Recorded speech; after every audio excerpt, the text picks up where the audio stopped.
Hello, everybody, and welcome to this episode of the Meaningful Communication Show. I'm Chad Eves of Eves Communication, your host, and with me is Michael Gansl, our regular guest and contributor from Voice of Reason Consulting. For those of you who aren't familiar, I'm in Chicago, Michael's in New York. And how are things going over there in the Big Apple today? Well, we've got a little bit of snow in the Big Apple. I live in the Upper West Side of Manhattan, and there was a little bit of snow last night. And as I mentioned to you earlier, there is some snow falling right now. We've been snow starved for most of the winter.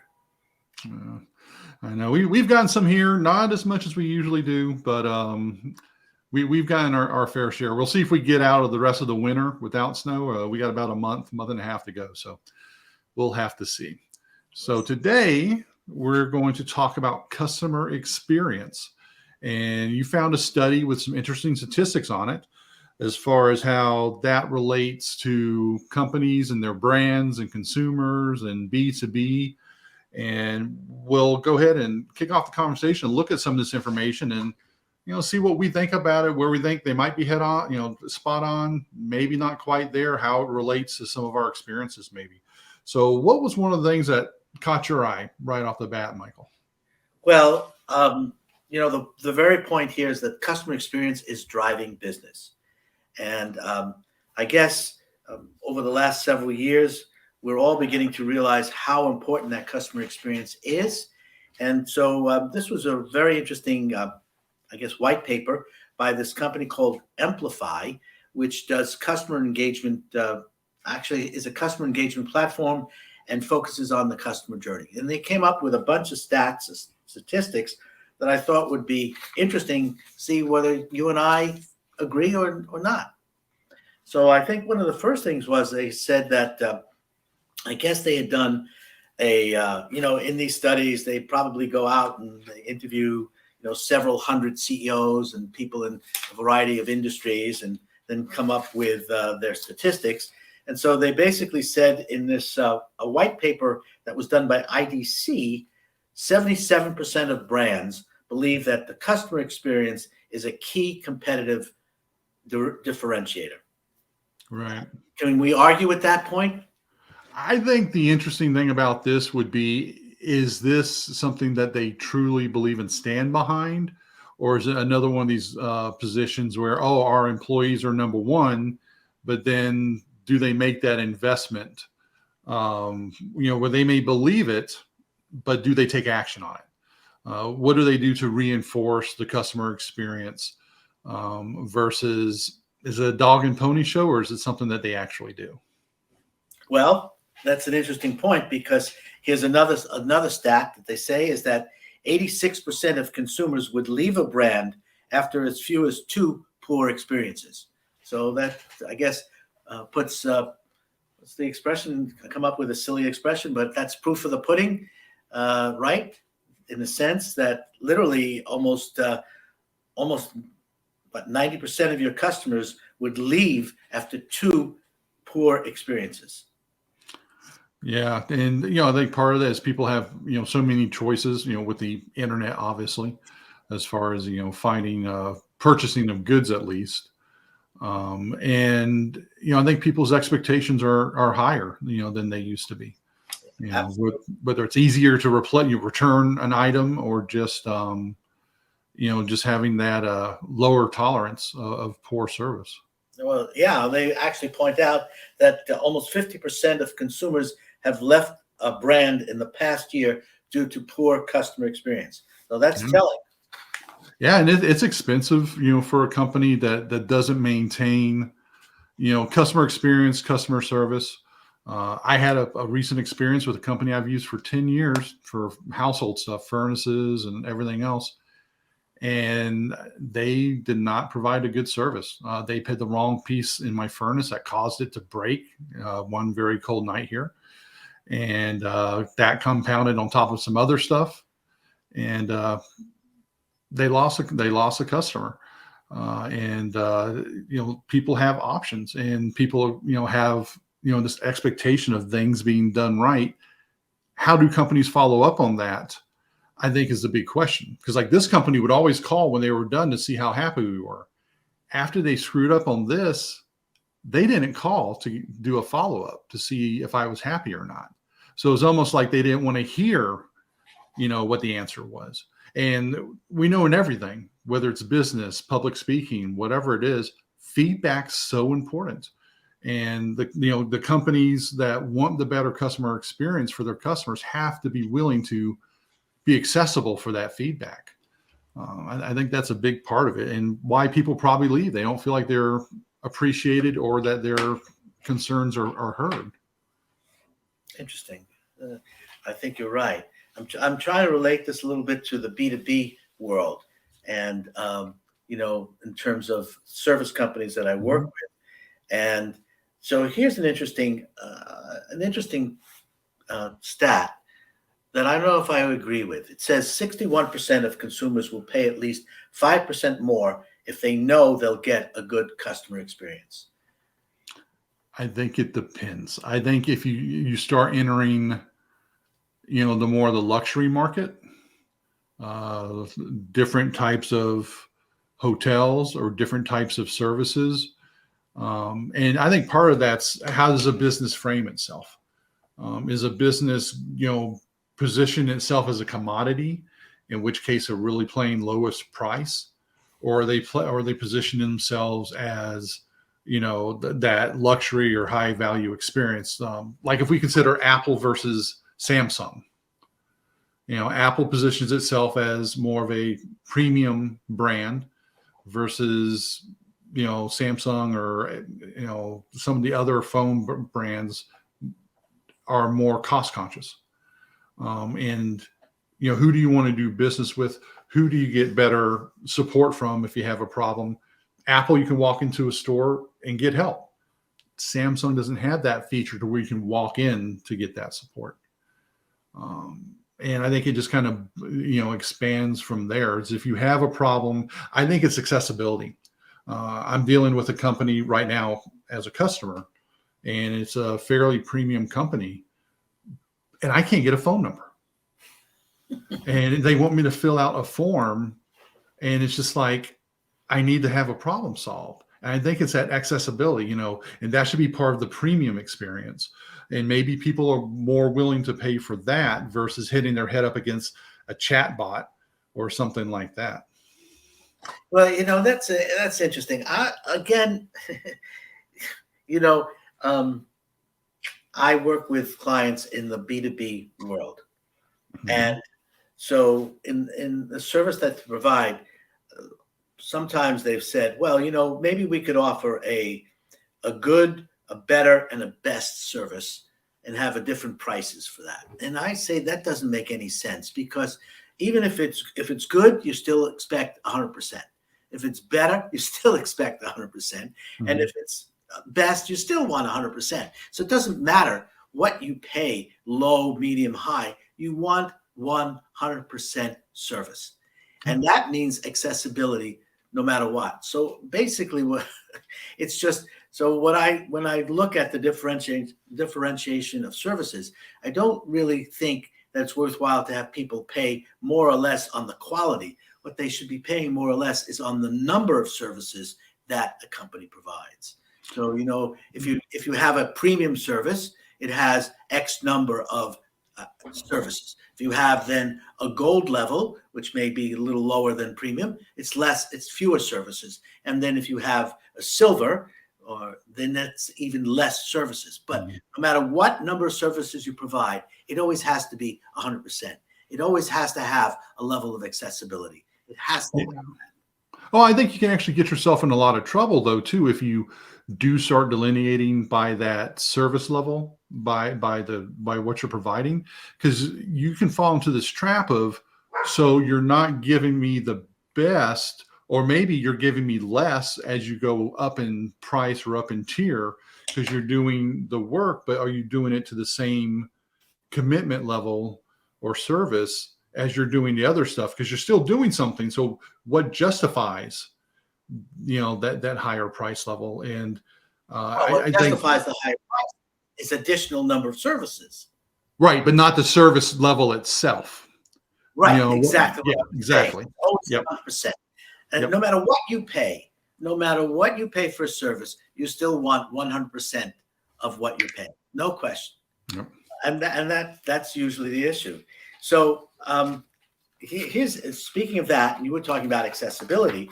Here's an interesting stat. It says customers are 2.5 times more likely to stick with a brand when their problems are solved quickly.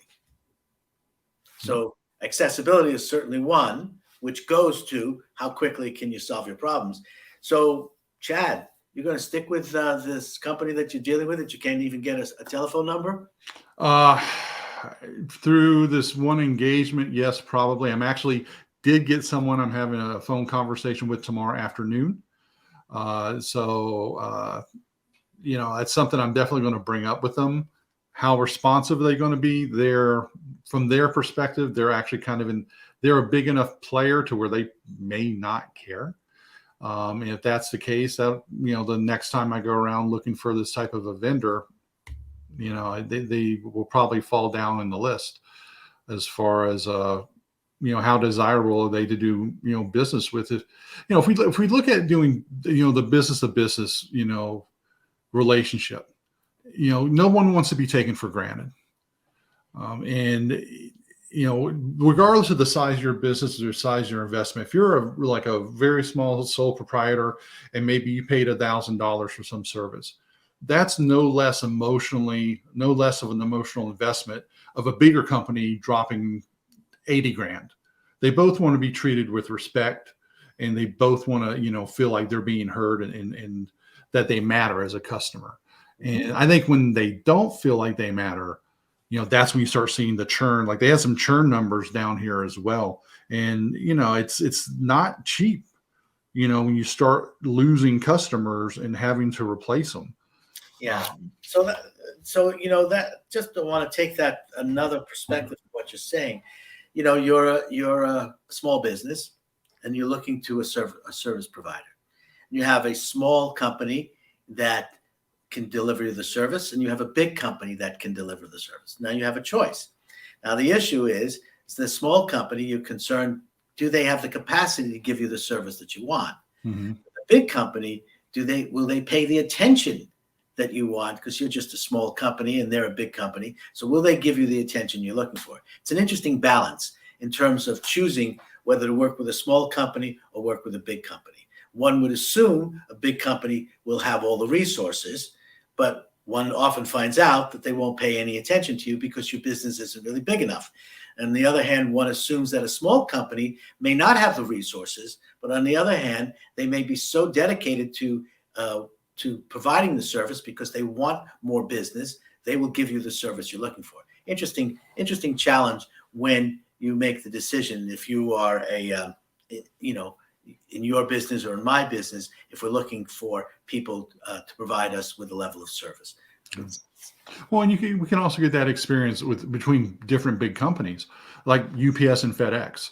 So I've used them both for business purposes years and years and years. And I had an issue with FedEx where they were not delivering something near my garage where I asked them to in my profile. And I called them, and their response was, "We are not taking complaints or compliments at this time." I love that. I've never. I'm like, "What do you mean you're not taking complaints? Or you left it like by the street?" And they're like, "We're not taking complaints or compliments." To this day, if I have another option, I will use UPS, DHL, USPS, whoever else can fill that gap, even if they are a little bit more expensive, because FedEx ticked me off that much. It just blew my mind. It's like, you don't matter. It's like, okay. They didn't even want your compliment, huh? No, not even that too. So it was very bizarre. I never had a business tell me they weren't doing that at that time. So, Wow. But the customer experience is just, it's going by different names over time, customer support, customer relationship. And it really gets down to if it's on a B2B level or a B2C, how does your customer, do they feel valued? And, it's not necessarily a dollar sign, attached to it. If someone's paying more for that premium service, they want that premium, experience, but are they getting what they're expecting? and plus really a little bit more. So here's another thing that's really an interesting stat.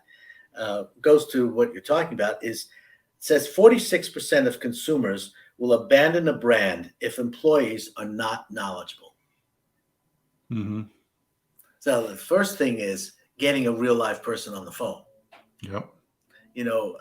These days, no matter whether it's your credit card or just about anything, you always have the press this, or you have the automated, which is please tell us what your problem is. And you keep saying customer support, customer representative, so on and so forth. So until you get to a real live person, now you really expect, okay, I've got a live person. That person's really got to be knowledgeable.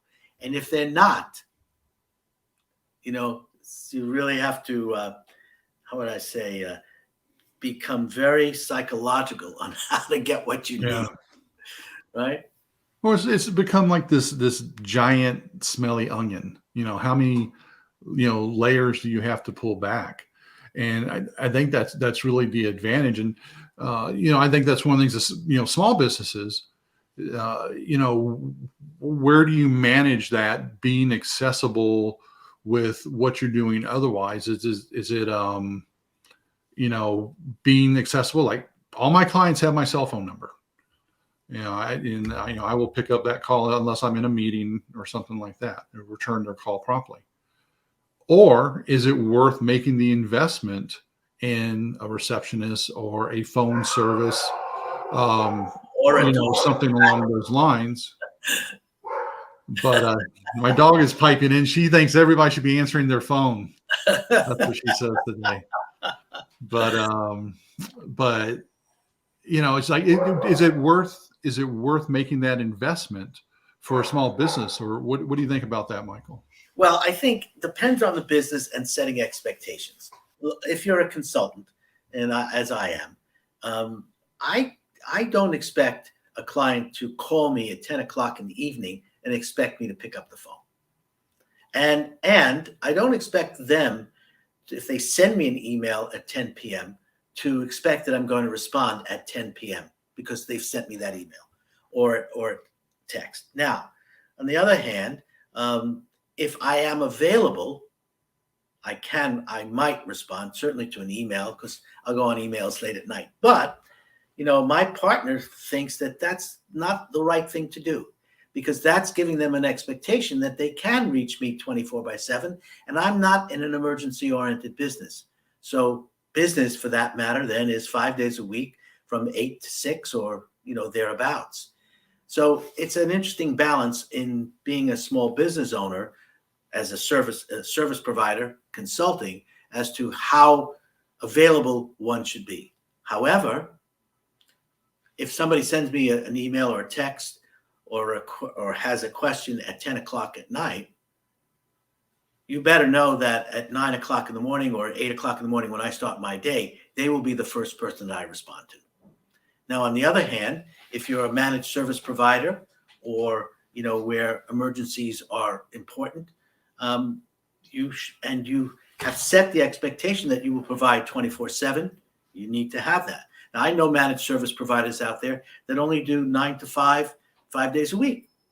And I asked the fellow that I was talking to yesterday, how does that happen? He said, well, we've set expectations with our clients that these are clients that typically work a normal work day, and these are the expectations that we've set. I have other managed service providers that are 24/7. So I think that it comes down to that accessibility, and that response is setting the appropriate expectations. Yeah, and really defining those boundaries up front, that's so critical, as far as when are you available. And like you said, there are definitely business lines that need to be available.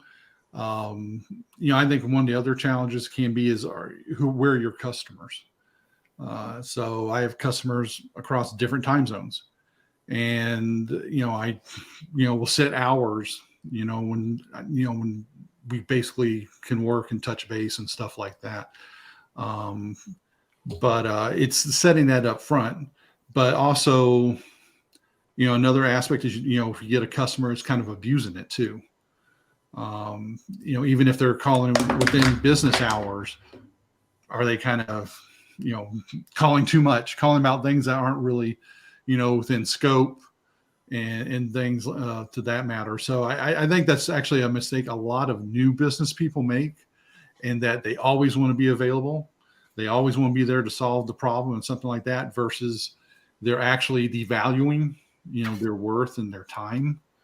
And I think one thing as a side effect of the pandemic is that there has been a reduction in business hours, and that it has become more common than what it was before. You don't mean a reduction in business hours. Don't you mean an expansion of business hours? Well, actually, I think some organizations are not open as late as they used to be. Oh. And to where, you don't have that open as, past 6 o'clock, past 7 o'clock. Walgreens, for example, their pharmacies used to be open until 9 o'clock. Now they're closing at 7. And, you get into the discussion about the 4-day work week, or if that's valid or not. And that can be an entirely different podcast as far as the pros and the cons of that. But whatever direction that someone goes, is just setting those boundaries and making sure that everybody understands that's involved. Yeah, but I would say I'm not sure I totally agree with you in the reduction. On certain things, yes, as you mentioned, the pharmacy is limited the hours, etc. But on the other hand, with Zoom, with remote capability, and the fact that you can use a Zoom or Microsoft Teams or Skype across all kinds of time zones, then the work day has really expanded. And so for sure, without a doubt. And like I said, I work with people cross time zones out in different countries even, and it's that flexibility, and I enjoy that part. But it's also, you still have those boundaries as far as when someone's available. There's, and get into like different workforce discussions as far as when people are available to work and such as well, and how much do companies really support it. Because even if you call a company like at a certain time, doesn't mean the people that can actually solve the problem are necessarily there, like Amazon. But have you ever been able to get anybody on the phone with Amazon? You always have to ask them to call you. Oh, even then? You have to request a call, and then you'll get someone that only knows how to work from a script. And it's usually not very fruitful most of the time. So I think we've come a little bit, we've knocked this around. Really, I think, look, as you said earlier in the conversation, you can call it any name you want. Now we talk about it, customer experience. We actually abbreviate it. We call it CX. But the reality is that you have to deliver. Yeah, and no matter what you charge for your services, you have to deliver 100%. Yep. No matter what level of service, whatever level of service it is, it's 100%. No matter what, you have to have a level of accessibility and be available. Yes, you have to set appropriate customer expectations, but you still have to have that availability and that accessibility. And if you deliver a poor customer experience, you know very well that person is not coming back. Yeah, because the other aspect that we haven't said yet with customer experience and all is its reputation. Yeah. And once a reputation is made one way or the other, you're spending a lot of time, effort, money to try and overcome that. And it's for you have happier people if you don't dig yourself into a hole, and avoid that extra effort in case something happens. And I think one thing with customer experience that people do appreciate is when someone makes a mistake, is to admit it. We should have done this, we should have done that, that was our mistake, or something like that. And I think that's probably an uneven expectation still, because people are people, and a lot of people don't want to admit that they did something wrong.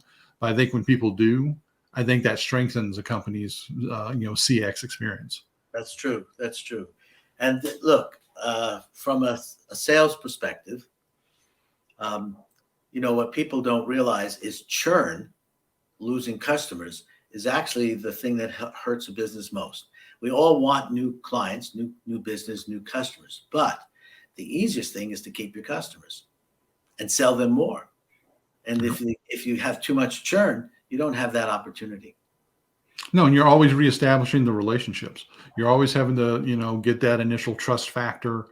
And, whether it's, the thing with keeping that loyalty and keeping people happy is, do they feel like they're being treated, fairly and respectfully?